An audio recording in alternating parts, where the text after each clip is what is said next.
Welcome back to BCN news.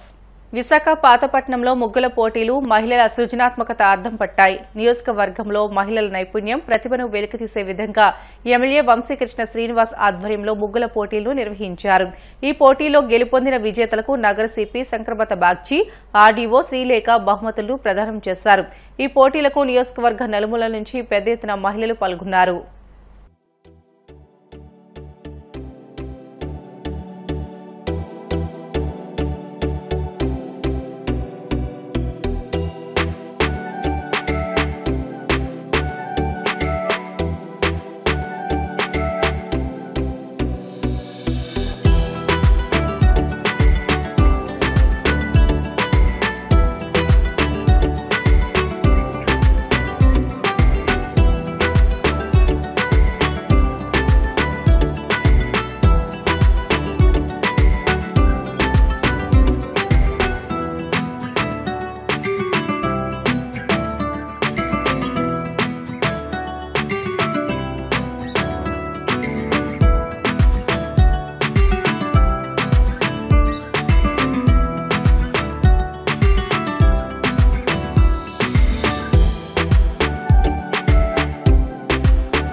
Kakinada boat club లో clean and green society RMC ground walkers ఆధ్వర్యంలో భోగి సంబరాలు ఘనంగా నిర్వహించారు.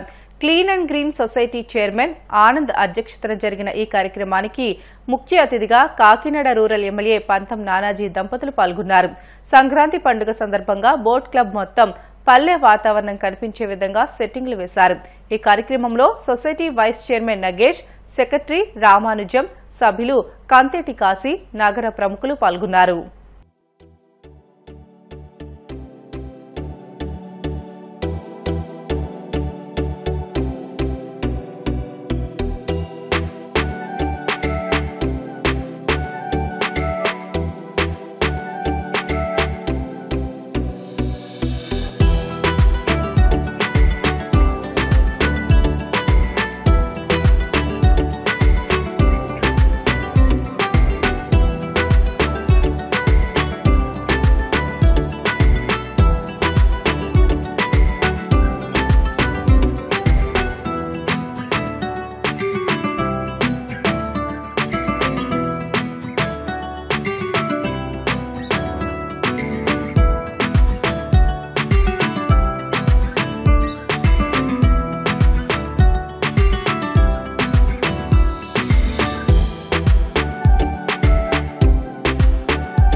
అసోసియేషన్ వారు, అలాగే Kakinada board club walkers association వారు సంయుక్తంగా నిర్వహించినటువంటి సంక్రాంతి పండుగ సందర్భంగా సంక్రాంతి పండుగలు వేడుకలు ఇక్కడ చేసుకోవడం జరుగుతుంది. కాకినాడలో ఇంత పెద్ద ఎత్తున చక్కగా ఫస్ట్ టైం నేను చూడడం జరుగుతుంది. ఈ ఏర్పాటు చేసిన మిత్రులందరికీ కూడా ధన్యవాదాలు తెలియజేస్తా ఉన్నాం. క్లీన్ అండ్ గ్రీన్ చాలా కాలంగా మంచి కార్యక్రమాలు చేస్తూ ఉన్నారు. గ్రీన్ విషయంలో పూర్తిగా సక్సెస్ఫుల్గా అయ్యారు. ఇక్కడి నుంచి త్వరలో మేము కూడా గుడ్ మార్నింగ్ కాకినాడ అని మొదలుపెట్టి క్లీన్ విషయంలో కూడా త్వరలో ఒక నిర్ణయం తీసుకుందామని చెప్పి ఆల్రెడీ కమిషనర్ గారితో మాట్లాడడం జరిగింది. ఖచ్చితంగా ఒక 10 రోజుల్లో ఎర్లీ మార్నింగ్ 6 o'clock ఆ ప్రాంతాల్లో గుడ్ మార్నింగ్ కాకినాడ అని చెప్పి ప్రతి వార్డులోని తిరిగి కొంచెం క్లీన్నెస్ కూడా బాగా పెంచాల్సిన అవసరం ఉంది. ఎందుకంటే ఈ మధ్య ఆరోగ్యాలు కొంచెం ఇబ్బందికరంగానే ఉంటాయి చాలా విషయాల్లో. అట్లాగే ఈవేళ ఇంత చక్కటి కార్యక్రమం చేసే ఆనందని స్నేహితులందరికీ కూడా పేరు పేరున చిన్నటి స్నేహితులు, ఆయిల్ కలిసి పిఆర్ కలిసి అందరూ ఎప్పుడో స్నేహితులు ఎప్పుడు కలిసా కూడా తెలియదు. స్నేహితులందరూ ఈవేళ కలిసారు. చాలా ఆనందంగా ఉంది. ఇటువంటి కార్యక్రమాలు తరచు జరుగుతూ ఉండాలి. ఖచ్చితంగా మన ఉగాదికి ఒక కార్యక్రమం ఆ ధరలు వేళ వచ్చిన వాళ్ళందరినీ కూడా నేను ఖచ్చితంగా నోట్ చేసి పిలిచి ఉగాది నాడు కూడా చక్కటి కార్యక్రమం చేసుకున్నాను. కరువు పీడిత రాయలసీమ నీటి అవసరాలు, ప్రాజెక్టుల నిర్మాణం, నీటి వివాదాలు పరిష్కార మార్గాలపై ఫిబ్రవరి 15, 16, 17 తారీఖుల్లో కడప నగరంలో నిర్వహించే ప్రాజెక్టుల ప్రాంతీయ మహాసభను జయప్రదం చేయాలని ఏపీ రైతు సంఘం రాష్ట్ర అధ్యక్షులు గుజ్జుల ఈశ్వరయ్య పిలుపునిచ్చారు. కడపలో ఆయన మీడియాతో మాట్లాడుతూ రాయలసీమలో తగినంత వర్షపాతం నమోదు కాక ప్రతి ఏటా కరువు బారిన పడి చేసిన అప్పులు తీర్చలేక అవమాన భారంతో రైతులు ఆత్మహత్య చేసుకుంటున్నారని అన్నారు. ప్రాజెక్టులు సకాలంలో పూర్తి కాకపోవడం వల్ల బచావత్ ట్రిబ్యునల్ తీర్పు ప్రకారం నికర జలాలను కోల్పోవలసి వచ్చిందని అన్నారు. భారత కమ్యూనిస్టు పార్టీ సిపిఐ ఆంధ్రప్రదేశ్ రైతు సంఘం ఆధ్వర్యంలో ఫిబ్రవరి 15, 16, 17 తారీఖుల్లో 3 రోజుల పాటు రాయలసీమ 8 జిల్లాలు, ప్రకాశం, నెల్లూరు జిల్లాలకు సంబంధించినటువంటి నీటిపారుదల ప్రాజెక్టుల మహాసభ కడపలో పెద్ద ఎత్తున జరపడానికి సన్నద్ధమవుతా ఉన్నాం. ముఖ్యంగా రాయలసీమలో ఉన్నటువంటి నీటిపారుదల ప్రాజెక్టుల పరిపూర్తి కోసం భారత కమ్యూనిస్టు పార్టీ ఆంధ్రప్రదేశ్ రైతు సంఘం ఆధ్వర్యంలో దాదాపు 60 సంవత్సరాల కాలంగా ఈ ప్రాంతంలో ఉన్నటువంటి కరువును పారదోలాలన్నా, ఆత్మహత్యలను నివారించాలన్నా, ఈ ప్రాంతం సస్యశ్యామలం కావాలన్నా ఈ ప్రాంతానికి కృష్ణా నదీ జలాలే శరణ్యం అని చెప్పి పెద్ద ఎత్తున పోరాటాలు కొనసాగిస్తూ ఉన్నాం.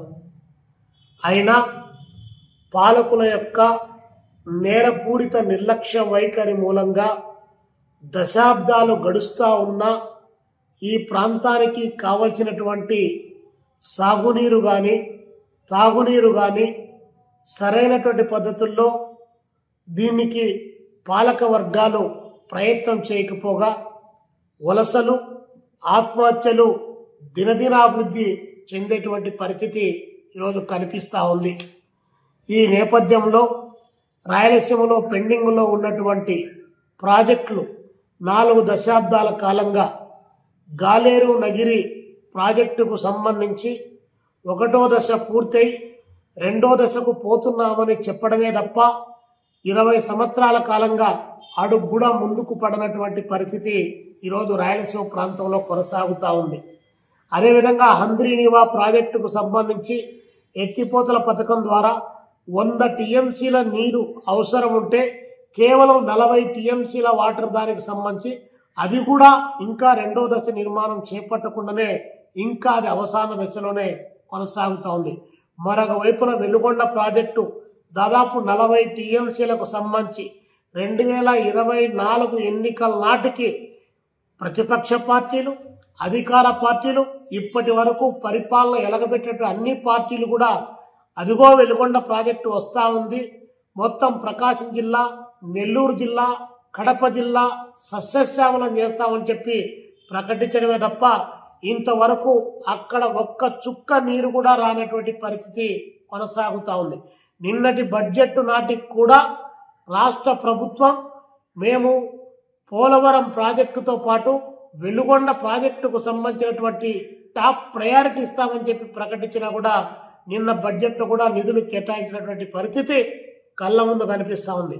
అందుకనే రాయలసీమ ప్రాంతం, నెల్లూరు, ప్రకాశం జిల్లాల రైతాంగం కరువులో పుట్టి, కరువులో పెరిగి, కరువులో చచ్చేటువంటి పరిస్థితికి ఈరోజు పాలక వర్గాలు అవలంబించినటువంటి కాలయాపన మూలంగా వారి నేరపూరితమైనటువంటి ఆర్థిక విధానాలు, దాని ఫలితంగా ఈరోజు చాలా తీవ్రంగా ఈ ప్రాంత రైతాంగం నష్టపోయేటువంటి ప్రమాదం. తిరుమల లడ్డూ కౌంటర్లో అగ్ని ప్రమాదం జరిగింది. నిత్యం భక్తులతో కిటకిటలాడుతూ లడ్డూ ప్రసాదాలను అందజేసే ప్రాంతంలో ఈ ఘటన జరగడంతో భక్తులు భయభ్రాంతులకు గురై పరుగులు తీశారు. 47వ నెంబర్ కౌంటర్లో ఈ అగ్ని ప్రమాదం చోటు చేసుకుంది. కంప్యూటర్ సిస్టమ్ కు సంబంధించిన యూపీఎస్ లో షార్ట్ సర్క్యూట్ రావడంతో ఈ ఘటన చోటు చేసుకుంది. విషయం తెలుసుకున్న సిబ్బంది వెంటనే సంఘటనా స్థలానికి చేరుకుని మంటలను అదుపు చేశారు. తిరుపతిలో జోరుగా జల్లికట్టు కొనసాగుతుంది. వెదురుకుప్పం మండలం వెంగనపల్లిలో జరిగిన జల్లికట్టులో జంగయ్య అనే యువకుడిని ఎద్దు వేగంగా గుద్దడంతో అస్వస్థకు గురై అక్కడికక్కడే మృతి చెందారు. మరోవైపు రామచంద్రాపురంలో 600 ఎద్దులతో భారీగా జల్లికట్టు నిర్వహిస్తుండగా 6 యువకులు గాయపడ్డారు. వారిని స్థానిక ఆసుపత్రికి తరలించి చికిత్స అందిస్తున్నారు. వార్తలు ముగించే ముందు ముఖ్య అంశాలు మరొకసారి. ఢిల్లీలోని కేంద్ర మంత్రి కిషన్ రెడ్డి నివాసంలో సంక్రాంతి సంబరాలు. వేడుకల్లో పాల్గొన్న ప్రధాని మోదీ, చిరంజీవి, కేంద్ర మంత్రి భూపతిరాజు శ్రీనివాస్ వర్మ.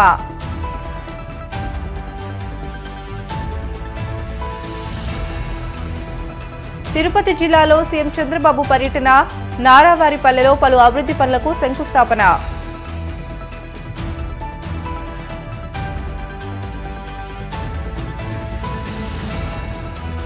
వైసీపీ ఎందుకు ఖాళీ అవుతుందో జగన్ తెలుసుకోవాలి. వైసీపీ అధినేతపై ధ్వజమెత్తిన మంత్రి కొలుసు పార్థసారథి.